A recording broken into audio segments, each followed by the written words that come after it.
So, Senator, could you run for president in 2024 if President Trump is a candidate? I know this is a hypothetical, but could you run against President Trump? He just endorsed you. He's, they say he's the head of the party, essentially, de facto. What would you say to that? Yeah, I think my view on that is that President Trump is the most popular and most influential Republican in America. I think he'll still be that in 22 and in 24. And if he decides to run for president and for the nomination, he's going to be the party's nominee, and that's the way I would view it. Again, he hasn't made that decision. It's still a long way off down the road. But if Donald Trump decides to run for president in 2024 again, he's going to be the Republican nominee. And I think almost everyone that I've talked to would agree with that.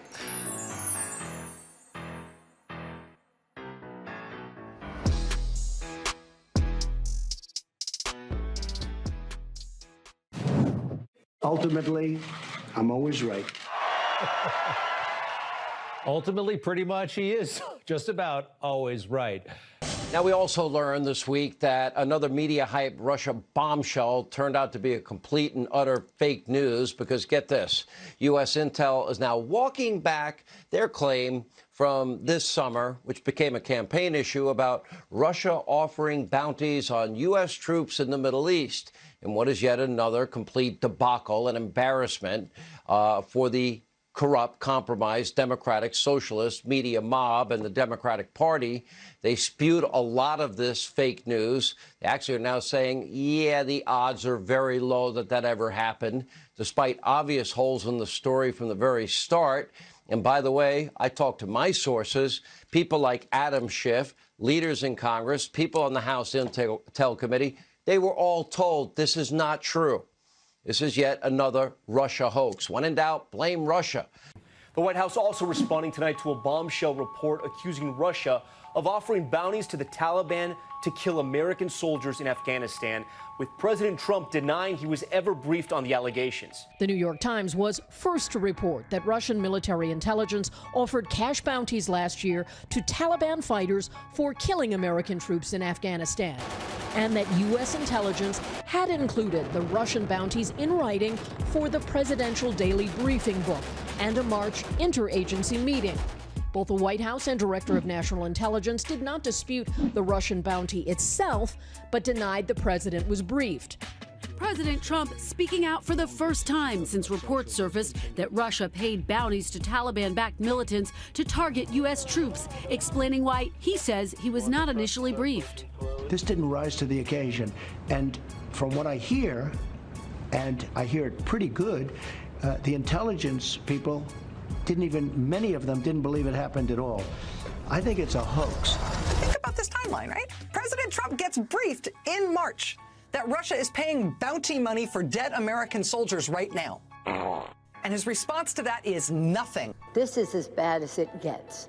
House Speaker Nancy Pelosi calling the president's response outrageous, speculating the Russians have damaging information on him. I don't know what the Russians have on the president politically, personally, financially, or whatever it is. Well, actually, it's impossible to know because it's anonymous sources making claims. And I kind of question why people keep believing the New York Times when it claims anonymous intel sources about anything. This is the same paper, and in some cases, the very same reporters who published the completely false and ridiculous Russia collusion hoax for many years. And of course, congenital liar Adam Schiff and Eric Swalwell, well, they were at the center of it all, lying about it on MSDNC. Take a look. Donald Trump saying, I think it's another Russia hoax.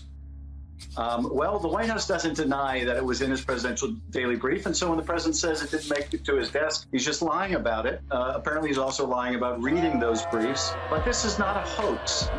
Do you, in your reading of this reporting at this stage, knowing what you know, find that reporting to be exaggerated and to be worthy of the label of hoax? I have reviewed many of the materials around this allegation. I'm very concerned. It's not a hoax. They were all told the truth, and they all spread the lie. Putin putting bounties on the heads of American soldiers? Well, it turned out President Trump was right. There was a lot of fake news here. The Russian bounty story was a deep state job. I think what's most outrageous and added to a very, very long list is Congressman Schiff and Congressman Swalwell. They sit on the House Intelligence Agency, and then they would come out in front of the cameras and be able to say, well, look, we've seen classified information that the rest of you haven't had. And they threw flames, they threw gasoline on this fire, and they kept telling people that it was true, that it was worse, that it was treasonous. And that was all political theater. And it isn't the first time that they did this. It wasn't a mistake.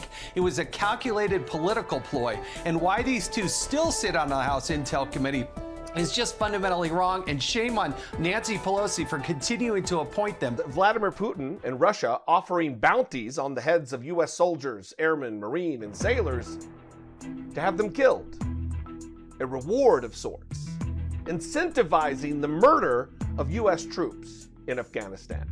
Donald Trump has long been friend, ally of Vladimir Putin, standing shoulder to shoulder with him in Helsinki, saying that, look, he strongly denies that he interfered in the elections in 2016. I have no reason not to believe him, even though 17 individual independent intelligence agencies within the intelligence community say it happened. Everyone says it happened. As you know, the IC was a coordinated product from 3 agencies, CIA, NSA, and the FBI, not all 17 components of the intelligence community. Those 3. But Donald Trump takes the word of Vladimir Putin. That, my friends, is treason. He is a traitorous coward. But it was reported breathlessly with finger pointing, as you saw in your clips there, with full condemnation of President Donald Trump. And it was all crap. And the crap was designed to ensure that Donald Trump was not reelected as president of the United States. So it was mission accomplished for the propagandists in our media. A senior Biden administration official says our intel agencies have, quote, low to moderate confidence in the reports, meaning the story is at best unproven and possibly untrue.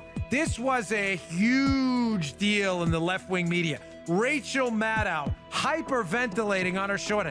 Donald Trump is doing nothing. Paying cash bounties for dead U.S. soldiers. And Trump did nothing about it in response for months and counting. The Russians, it's confirmed, have put bounties on our troops in Afghanistan. The Russians want our troops killed. They're paying money. Brian Stelter, George Costanza at CNN, everyone on all the left-wing media infrastructure, that Lawrence O'Donnell clown, Donald Trump should resign tomorrow. Yeah, I was asked dozens and dozens of questions about the Russia bounties. I cautioned reporters on the first day the story came out, and I said, look, do not be so quick to buy this New York Times story. This information is unverified. There are dissenting opinions in the intelligence community. Do not run with this narrative. It's just simply not true and not the case. But not only did they run with it, it is remarkable if you take a walk through memory lane at the New York Times, convincing military families who had their loved ones killed in action that, in fact, Russia bounties were probably to blame. And not only that, but their commander-in-chief, President Donald Trump, just simply didn't care. It was a heinous allegation. They ran with it. CNN dropped the word alleged from their reporting. The Washington Post said they had verified the reporting and then went on to give President Trump 4 Pinocchios over it.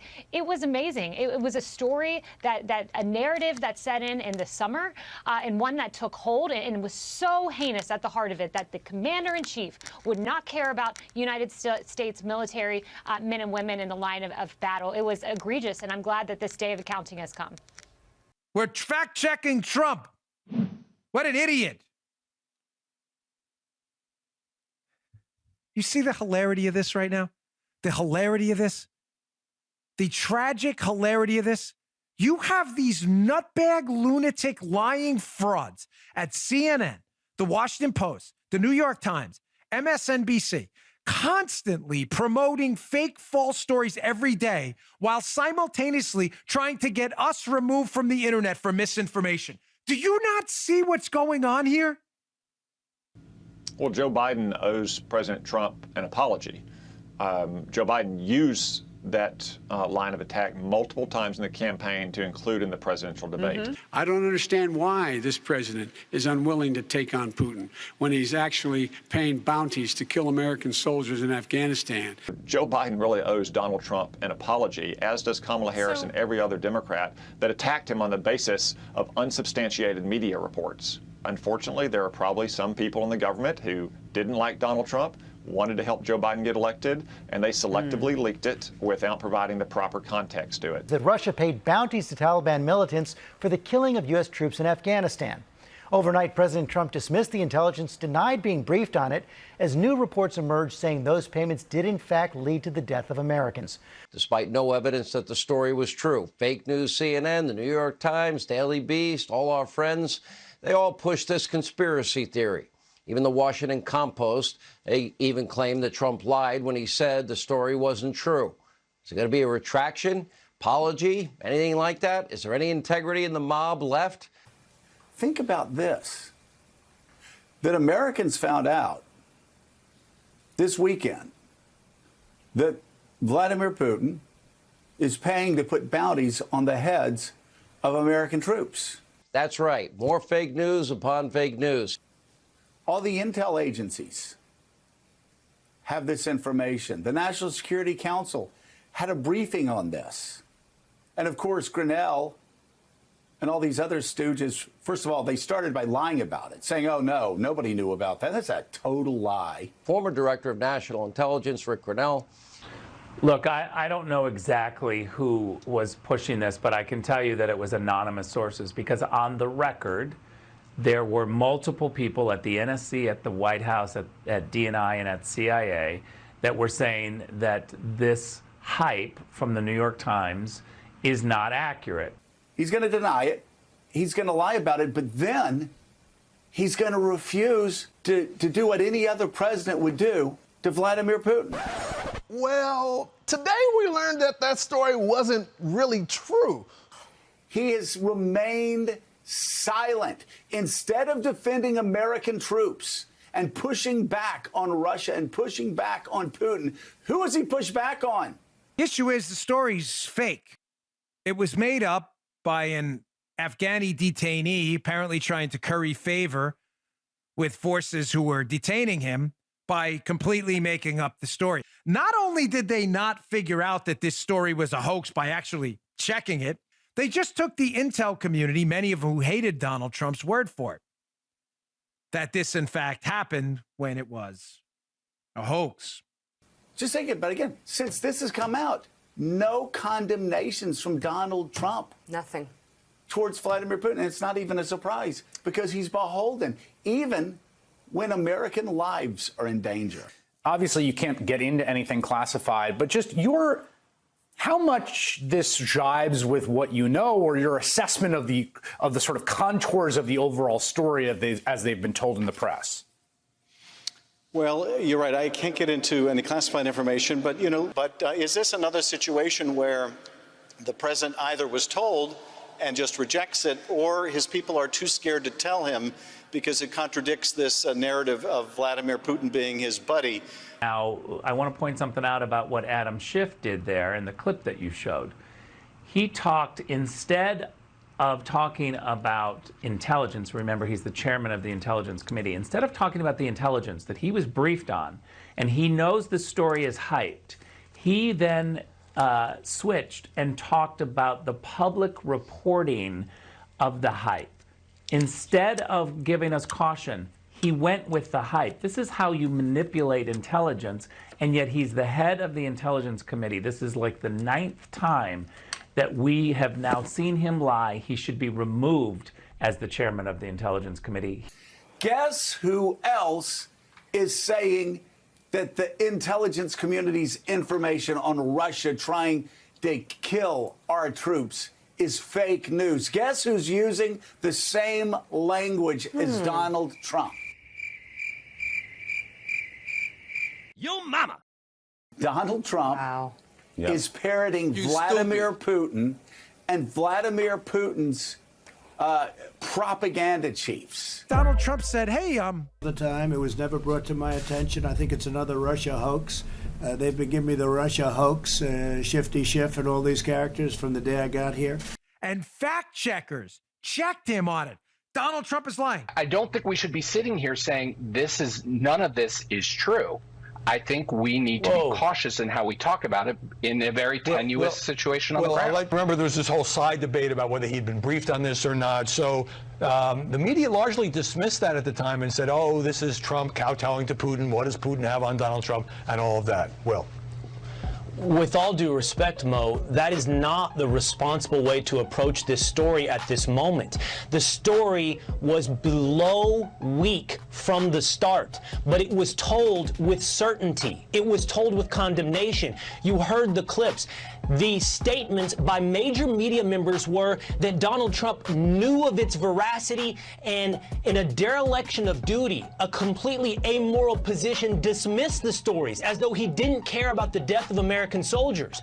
We can't sit here today and go, well, it's possible that it's true. There's very little to no evidence. Low to moderate confidence, to be clear, in government terms means it's nonsense. It's not real. Now, I can't definitively say something is non-existent because I can't prove a negative, Mo, but I do know that in journalism, your burden is to prove a positive. You have to, when you point your finger on television and make an accusation, back it up.